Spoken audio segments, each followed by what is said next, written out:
Sa Bataan, motorsiklo sumalpok sa nakaparadang pickup. Magbabalita si Danny Cumila. Sugatan na mag-angka sa isang single motor, makarang bumangga ang mga ito sa nakaparadang pick-up sa National Road, Barangay Bilolo, Orion, Bataan. Sa inisyal na investigasyon, habang tinatahak ng mga biktima ang naturang kalsada, nasakay ang mga ito ng isang Euro 125 na kulay itim na walang plaka na ang driver nito ay si Ramil Calzan, 24 anyos, at angkas nito na si Louis Guevara Perez, nakaporesidente na sa sabing lugar.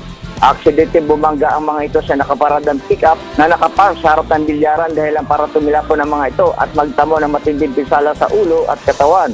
Naisugod naman agad sa BGH sa Balanga City ang dalawa na ngayon ay sumasailalim sa obserbasyon ng mga manggagamot. Mula dito sa lalawigan ng Bataan, Danny Cumila ng MBC Network News Center, naglilingkod sa pagbabalita.